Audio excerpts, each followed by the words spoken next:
Notre invité ce matin, Nicolas Dupont-Aignan, bonjour. Bonjour Jean-Jacques Bourdin. Député de l'Essonne, président de Debout la France, l'assassinat du professeur Samuel Paty vendredi. Conseil de défense présidé par Emmanuel Macron hier soir, 2h30, avec 6 ministres, le procureur antiterroriste, déjà des premières mesures, vous allez me dire... Première mesure annoncée, renforcement de la sécurité des établissements scolaires et de leur environnement d'ici la rentrée le 2 novembre. Mesures contre des associations ou des personnes proches de milieux radicalisés. Il y a d'ailleurs des perquisitions ce matin et des arrestations. Personnes radicalisées qui propagent des appels à la haine. Et puis des mesures aussi contre ceux qui ont applaudi à l'attentat sur les réseaux sociaux. On a déjà dénombré 80 personnes qui, sur les réseaux sociaux, se réjouissent de cet assassinat. C'est insuffisant. Évidemment, vous attendez quoi de la part de l'État ? D'abord, je pense à la famille et à tous les enseignants de France, parce qu'ils sont au front. Ce que j'attends de l'État, c'est qu'ils disent clairement les choses à l'égard de tous les Français. Et la première chose à dire, je crois, c'est que la France est un système de valeurs. C'est une histoire, c'est la liberté. Mais c'est dit et répété. Non, allez-y. Et quand on arrive en France, oui. Quand on est en France, oui. On doit respecter cela.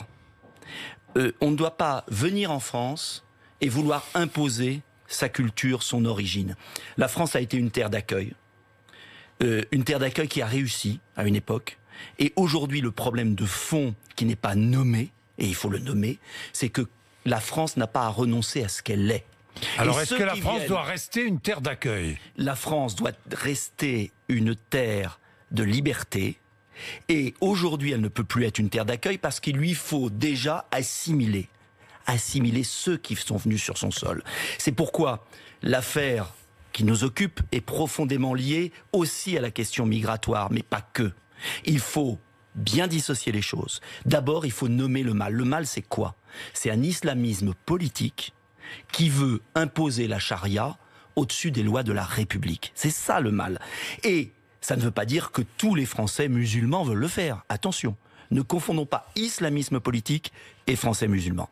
Ce qu'il faut dire, d'abord aux Français, c'est que notre terre de liberté ne transigera jamais sur ses valeurs. Premier point. Ensuite, une fois qu'on a dit ça, bien sûr, ça suffit pas. Il faut que l'État, l'intérêt général, le garant de l'intérêt général, fasse respecter. Or, cela fait 30 ans, Jean-Jacques Bourdin, 30 ans, que la lâcheté s'est emparée des décideurs politiques. 30 ans, c'est pas nouveau. Vous avez un rapport de Bensoussan sur le monde scolaire, Georges Bensoussan, sur le monde scolaire, les territoires perdus de la République, qui date, je crois, il y avait un article dans Marianne de 2003. Donc c'est pas nouveau. J'ai alerté, moi, élu de banlieue, et je suis pas le seul, Manuel Valls et d'autres ont alerté depuis des années. Et on a assisté depuis des années à une sorte de lâcheté collective. Lâcheté collective. On a laissé les enseignants. Je vais vous donner des exemples, plein d'exemples. Allez-y, mais lâcheté c'est le refus de la mixité, c'est des horaires séparés à la piscine, c'est au-delà de ça des manifestations. Vous savez, quand il y a eu l'affaire du Charlie Hebdo. Oui. Il y a des milliers d'enseignants qui ont expliqué que dans leur collège, dans leur lycée, il y avait des élèves qui s'étaient réjouis. Donc on n'a pas crevé l'abcès. On n'a pas crevé l'abcès. Et donc je crois qu'il faut à un moment dire clairement, l'islam politique a déclaré la guerre à nos valeurs, et il faut absolument qu'il y ait un rassemblement de tous les Français avec l'action de l'État défendant l'intérêt général pour mettre hors de fonction l'islam politique qui est partout en France. Vous êtes rassemblés aujourd'hui derrière le président de la République ? Je ne suis pas rassemblé tant que je ne sais pas les mesures. Oui. On va pas recommencer. Oui, non, mais quand il y a eu l'attentat, je vous dis ça parce que rassemblement hier, c'est vrai que c'est symbolique, c'est rassemblement, mais est-ce que ça ne devient pas malheureusement insignifiant ? Le rassemblement, mais bien sûr qu'il est insignifiant, mais hier, j'y ai pas été. Je ne pouvais pas y aller. Pourquoi j'y ai pas été ? Je comprends les Français qui ont manifesté, je comprends les enseignants qui ont eu envie d'aller place de la République, mais en revanche, moi, responsable politique, j'allais pas me mettre à côté de Mélenchon, les autres qui ont manifesté, je crois qu'il y a pas si longtemps, contre la fameuse islamophobie avec des gens antisémites, homophobes. Est-ce que vous voulez dire par là que certains responsables politiques ont une part de responsabilité dans ce qui se passe ? Pas dans l'acte. Pas dans l'acte lui-même, non. Je vais pas polémiquer. Évidemment, non, mais ça, on est bien d'accord. Oui, dans la montée de l'islamisme, dans tous les cas. L'islamisme politique, c'est-à-dire, je veux bien dissocier les choses. Oui. Ceux qui pensent que la loi islamique doit l'emporter sur la loi républicaine. Sur la loi, oui, et ça, c'est la ligne, c'est très simple. Oui. C'est très simple. Mais c'est partout. Et on a laissé tomber nos enseignants. On a laissé tomber nos médecins dans les hôpitaux. On a laissé tomber nos élus face à cette vague. Est-ce que certains responsables politiques ont une part de responsabilité? Mais bien sûr. Pourquoi? Parce dès qu'on nommait le mal. Parce qu'ils considéraient chaque critique de l'islam comme un acte islamophobe. Oui, et raciste. Et d'extrême droite. Voilà la réalité. Donc, et poursuivait même. Le fameux Bensoussan n'est pas suspect de racisme, a été poursuivi. Toute personne qui disait il y a un problème dans notre pays était poursuivie, accusée. Et ce faisant d'ailleurs, on a laissé tomber. À qui pensez-vous, responsables politiques, à qui pensez-vous? Écoutez, ceux qui manifestaient dans la marche contre l'islamophobie, ils se reconnaîtront. Qu'ils fassent leur examen de conscience. Mais on n'est pas dans la polémique, tellement la situation est grave dans le pays. Bon. La situation est gravissime. Je vais vous donner les premières victimes de cela. Ce sont ces femmes et ces hommes issus de l'immigration qui se sont assimilés dans notre pays, qui ont fait l'effort d'assimilation, qui aiment la France, qui sont d'ailleurs souvent venus en France, parce que c'était une terre de liberté. Et je connais bien ma suppléante, ma propre suppléante dans ma circonscription, est d'origine algérienne. Elle est profondément attachée à la laïcité, à la liberté, mais ce sont eux qui sont les plus menacés. Elle est croyante? Alors regarde, je ne sais pas. Oui, non mais d'accord. C'est pas le problème. Non mais parce que... c'est pas le problème, mais ce que je veux dire, c'est que ceux-là sont en train d'être marginalisés et l'islam politique est en train de gangréner le culte musulman. Et donc, cela veut dire que l'État doit à un moment dire stop. Dire stop, et j'insiste Jean-Jacques Bourdin, c'est prendre des mesures concrètes. Quand il y a eu l'attentat de Charlie Hebdo, j'ai proposé à François Hollande, et je me souviens très bien de l'entretien à l'Élysée, il s'était pas moqué de moi, pas du tout, mais il avait souri en disant « Vous venez toujours avec des écrits ». Je lui ai dit « Oui, Monsieur le Président, je viens avec 25 propositions écrites. » 25 propositions écrites. J'ai regardé hier soir, je crois qu'il y en a eu 2 de prises. Ça voulait dire quoi? Je propose quoi? Soyons concrets. Oui, mais soyons concrets. Oui. Cour de sûreté de l'État. Cour de sûreté de l'État. Justice particulière et d'exception. Pour prendre les mesures qui s'imposent rapidement. Parce qu'en fait, on s'aperçoit que quand l'État prend des mesures, immédiatement la justice française les supprime. Donc, Cour de sûreté de l'État. Délit, j'ai fait une proposition de loi que je déposerai aujourd'hui, qui était prête depuis un certain temps, que je préparais, que je peaufinais, sur le délit de persécution, de prêche religieux, de prêche qui veut imposer religieux. J'ai repris la proposition J'ai repris la proposition de Nathalie Kosciusko de parole subversive qui veut imposer une loi particulière, parole subversive et séditieuse, prêche politique quoi. Politique, qui veut imposer la charia à la place de la loi de la République. Nathalie Kosciusko-Morizet, qui est pas susceptible d'extrémiste, avait proposé une loi très intéressante que j'ai reprise, que j'ai adaptée. Il faut qu'il y ait une base juridique pour agir. Sinon, on aura des fermetures de mosquées qui sont annulées par la justice, on aura des expulsions de personnes qui seront annulées par la justice. Il faut une base légale. Il faut aussi modifier la Constitution. Je ne suis pas le seul à le demander depuis un certain temps. Mettre dans la Constitution la laïcité. Parce qu'en fait, la question majeure, c'est la laïcité. Est-ce qu'on respecte la laïcité française? C'est-à-dire que la loi de la République s'impose aux religions. On respecte les religions. Chaque religion a le droit de vivre. Mais la loi religieuse ne peut pas l'emporter sur la loi de République. Je vais revenir pardonnez-moi, il faut aller beaucoup plus loin aussi, et on va revenir sur les réseaux sociaux, sur l'immigration, contrôle migratoire, arrêter le droit d'asile. Le droit d'asile est déformé. Il faut le laisser, mais il faut arrêter sa déformation. L'attaquant tchétchène n'aurait jamais dû avoir le droit d'asile. Sa famille, c'est pas lui, c'est sa famille. Sa famille, et lui a eu la reconduite, et lui a eu son délit, sa carte de 10 ans, au mois de mars, alors même qu'il avait été connu des services de la justice. Ce qui pose un vrai problème. Est-ce que vous trouvez normal qu'il y ait 851 fichiers S étrangers en France en situation irrégulière? C'est le ministre de l'Intérieur, M. Darmanin, qui a cité ces chiffres. 851. Qui a commencé à expulser, qui annonce sa volonté d'expulser. Vous connaissez que depuis 10 ans, je demande, et surtout depuis les attentats, qu'on expulse les fichiers S étrangers, et notamment, en premier, ceux qui sont en situation irrégulière. Je pourrais citer aussi les condamnations, je pourrais citer aussi le retour des djihadistes, vous savez qu'on fait toujours revenir des djihadistes de Syrie. Je pourrais citer la peine de sûreté qui a été annulée par le Conseil constitutionnel. Si on les juge et si on les condamne, si on les emprisonne... Non, écoutez, ils sont pas condamnés fermement, moins de 10 ans parfois. Quand ils sortent de prison, on a voté à l'Assemblée nationale une disposition sur un délai de sûreté, de contrôle de sûreté. Oui. Ça a été annulé par le Conseil constitutionnel. Donc, on est face à une gangrène et la République n'a pas les armes pour couper les branches. Donc, moi, ce que je demande, en termes migratoires, pour être clair, en termes de condamnation, en termes d'expulsion et en termes de contrôle financier notamment des mosquées, de contrôle de l'islam politique, eh ben on change de braquet. C'est fondamental. Je vais vous parler des réseaux sociaux. Sinon, on passera notre vie à manifester. Hein. Oui, j'ai lu. Je vais vous parler des réseaux sociaux, mais j'ai lu sur les réseaux sociaux cette phrase citée plusieurs fois, cette phrase de Voltaire, qui dit que répondre à un homme qui vous dit qu'il aime mieux obéir à Dieu qu'aux hommes et qui, en conséquence, est sûr de mériter le ciel en vous égorgeant. Oui, c'est le vrai problème. Oui. Alors que répondre ? Que répondre ? Il y a plusieurs choses. D'abord, oui. Pour les étrangers, l'expulsion. Personne n'est forcé de vivre en France. Non mais, moi, il y a une chose qui me sidère depuis un temps fou, c'est que personne... Pour les étrangers soupçonnés de radicalisation... Expulsion. Mais personne n'est obligé de vivre en France. Si c'est expulsion. Quand on vient vivre en France, quand on va vivre en Arabie Saoudite... Difficile à faire aujourd'hui avec le Covid, difficile d'expulser aujourd'hui, difficile d'obtenir des laissez-passer dans des pays, mais bien sûr que si. Bien sûr que si. Écoutez, la France donne suffisamment d'aide aux uns et aux autres pour lier l'aide au développement à la capacité de renvoi. Et de toute façon, n'oublions jamais, que les pays avec lesquels nous travaillons, je pense aux pays du Maghreb, sont beaucoup plus sévères face à l'islam politique que nous.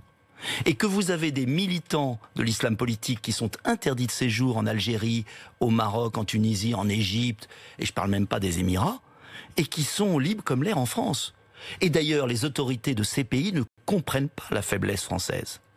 Donc, j'aimerais que... c'est pas une opposition entre le monde musulman et la République, c'est une faiblesse et une lâcheté indigne de nos autorités depuis des années. Les réseaux sociaux, que faut-il faire ? Parce que il y a l'assassin dans cette affaire, et puis il y a ce père d'une élève, et il y a aussi cet inspirateur du père de l'élève, le fameux Sefraoui, dites-moi, qui sur réseaux sociaux ont dénoncé, ont diffusé, et même ont appelé à la haine. Mais il y a les réseaux sociaux. Les réseaux sociaux. Que faire ? Que proposez-vous ? C'est très simple. Pénalisation de la consultation de sites djihadistes. Pénalisation qui a été refusée par le Conseil constitutionnel. Oui, c'était la loi Avia. Non, la loi Avia, c'est différent. Mais je vais être très franc avec vous. Oui. La loi Avia, j'ai voté contre. Pourquoi ? Oui, vous avez voté contre, j'allais vous le dire. Je sais. Pourquoi ? Parce que ce qui me choquait profondément dans la loi Avia, c'est qu'on déléguait l'État, déléguait le contrôle à des entreprises américaines, Facebook, Twitter ou autres, alors que j'estime que c'est à la France de prendre ses responsabilités, une autorité qui peut être administrative ou judiciaire, qui doit dire qui est interdit ou pas. On ne peut pas déléguer à Facebook l'application, la décision, même pas l'application de la loi, la décision. C'est tout. J'ai toujours été en faveur de la pénalisation, par exemple, de la consultation. Et la liberté d'expression. Mais justement, la liberté d'expression avec un contrôle. Donc c'est l'État qui contrôlera ce que l'on a de droit, le droit de dire sur les réseaux sociaux. Avec un contrôle, et c'était l'objet, vous pouvez reprendre mes déclarations, parce que je me suis beaucoup exprimé à l'Assemblée sur la loi Avia, ce que nous demandions, nous étions un certain nombre à le demander, en disant, oui, on peut à un moment dire stop sur les réseaux sociaux, à condition, comme la liberté de la presse. Vous pouvez tout à fait bloquer, attaquer la presse, et il y a une jurisprudence classique, et on pouvait faire la même chose sur les réseaux sociaux, mais ne pas le déléguer à des sociétés, qu'elles soient américaines ou ailleurs, je sais pas le problème, mais à des sociétés privées. Nous ne voulions pas d'une justice privée. C'est tout. Nous voulons simplement qu'il y ait des garanties. Encore une fois, les réseaux sociaux ont leurs responsabilités, mais attention, c'est pas le réseau social, C'était à une époque le journal, ensuite la radio, la télévision, le réseau social. Mais le problème, c'est la cause. C'est celui qui est en France, le fameux d'Evry, là, et qui prêche la haine depuis 30 ans, qui a menacé l'imam Chalgoulmi, qui a menacé, oui, mais il y a la déchéance de nationalité possible. Vous savez, si on le veut, on peut à un moment dire stop, mais pourquoi cet homme a menacé la terre entière, menace la terre entière depuis 20 ans dans notre pays, et ce sont les autres qui sont protégés. Pensez à cette femme, Zinem El Raoui, qui est protégée par 3 policiers en permanence. Enfin, c'est ça la France. Nicolas Dupont-Aignan, je voudrais terminer sur l'islam. Religion de paix et de tolérance, l'islam. Écoutez, aujourd'hui... Je vous pose la question franchement. Écoutez, je n'en sais rien. Vous n'en savez rien. Je pense aujourd'hui qu'il y a une branche... Car vous avez des doutes. Vous pensez que l'islam n'est pas une religion de paix et de tolérance? Je pense que l'islam, comme toute religion, se proclame de paix et de tolérance. Et je pense qu'il y a une dérive de l'islam politique. Et la preuve, c'est que dans les pays musulmans, il y a eu des guerres terribles. Je pense à l'Algérie. Guerre civile avec combien de morts? 100 000 morts. Pays musulmans. Donc, il y a une branche de l'islam qui est l'islam politique qui a fait son nid en France. Et cette branche, on doit ensemble, et je fais appel aux Français musulmans, on doit être ensemble. Ils font partie de la France, ils sont français, ils doivent condamner, ils doivent manifester. De nombreux imams l'ont déjà fait, et beaucoup le font, vont se rassembler devant le collège. Pour qu'ils le fassent, soyons précis aussi. Oui. Il faut qu'ils soient soutenus par l'État. Et que l'État ne soit pas lâche. Et que l'État forme les imams. Oui, et que l'État forme les imams. Je l'avais proposé, j'avais même proposé à la présidentielle un serment à la République des imams qui reconnaissent l'égalité homme-femme, l'apostasie, le refus du financement des cultes étrangers, qui n'est pas dans le projet de loi sur le séparatisme. Je demande l'interdiction du financement étranger pour tous les cultes d'ailleurs. Mais on a besoin, avec les Français musulmans qui respectent les lois de la République, de mettre vraiment... de mettre fin à l'islam politique en France. Ça sera un combat très dur parce qu'ils nous ont déclaré la guerre. Et ce sera eux ou nous. Et on doit être ensemble et l'État doit être là. Parce que si on est ensemble et qu'il n'y a pas l'État, ça ne marchera pas. Nicolas Dupont-Aignan, vous avez parlé de la présidence de la République. Vous êtes candidat à la présidence de la République. Vous avez dit non à Marine Le Pen, qui vous proposait, ici même, elle le regrettait il y a quelques jours, qui vous proposait un nouveau rapprochement. Pourquoi ce non? Pourquoi lui avoir dit non? D'abord, c'est pas un non. Si on est précis, je n'ai qu'un objectif. Oui. Un seul. Oui. Il faut pouvoir battre Emmanuel Macron et éviter à tout prix qu'Emmanuel Macron fasse un second quinquennat, car je pense qu'il est profondément mauvais pour le pays et que son action est dramatique pour notre pays. Tout procède de là pour moi. Tout procède de là. Personne ne peut me suspecter d'avoir été hostile à Marine LePen. Je suis la seule personnalité politique de droite à l'avoir soutenue. Vous avez flirté avec elle. Mais j'assume mon soutien. Parce que moi, je n'avais qu'une idée, c'était d'éviter qu'Emmanuel Macron soit élu. Je savais ce que ça allait donner. On a vu le résultat. Et je ne regrette rien. Simplement, pour 2022, je constate que ce duel Macron-Le Pen... Vous n'y croyez pas, vous? Ah mais je sais qu'il y a 80% des Français, c'est dans tous les sondages, qui n'en veulent pas, parce qu'ils ont très bien compris la manœuvre d'Emmanuel Macron, qui est de reproduire 2017. Mais c'est la manœuvre aussi de Marine Le Pen de reproduire 2017 Elle a envie d'être candidate, je ne lui en veux pas d'être candidate. Je dis simplement que ce duel étouffe la vie politique française, empêche à terme de battre Emmanuel Macron, et j'ai proposé à Marine Le Pen, très clairement en janvier, une primaire ouverte de tous les patriotes et républicains, allant d'un Retailleau, des républicains qui n'iront pas vers Macron. Il y en a qui ne veulent pas aller vers Macron. Au Rassemblement National, en passant par Debout la France, en un mot, de tous ces électeurs. Et j'ai proposé à Marine Le Pen une primaire ouverte, en disant que le meilleur gagne. Si c'est elle qui gagne, je m'inclinerai. Si c'est moi qui gagne, j'en serai ravi. Si c'est une troisième personne, l'important c'est de choisir. Et que ce soit nos électeurs qui choisissent le meilleur candidat. Marine Le Pen a refusé. Primaire ouverte aux militants, primaire ouverte aux Français. Aux Français, Aux Français, parce que je pensais que c'était la meilleure solution pour éviter la réédition de 2017. Marine Le Pen a fait son choix, l'a refusé. Je lui demande encore de bien réfléchir, car je n'ai toujours pas compris, je lui ai dit, pourquoi elle aurait peur de son propre électorat si elle est si sûre d'être la meilleure pour gagner face à Emmanuel Macron, elle ne devrait pas avoir peur de son propre électorat. Ou alors c'est qu'elle craint peut-être que son électorat en préfère un autre ou une autre. Et à ce moment-là, elle doit assumer son acte. Donc il n'y a pas de polémique entre nous. Si elle ne veut pas de primaire, la primaire sera le premier tour, c'est la Ve République, ça ne sera pas un drame. Parce que moi, j'ai un projet à proposer aux Français. Ce projet, c'est un projet de rassemblement, c'est un projet de réforme de notre pays, de rupture sérieuse. Et je suis convaincu que ce projet peut permettre de gagner. Et à partir de ce moment-là, comprenez qu'en démocratie, j'offre ce projet aux Français. Merci Nicolas Dupont-Aignan.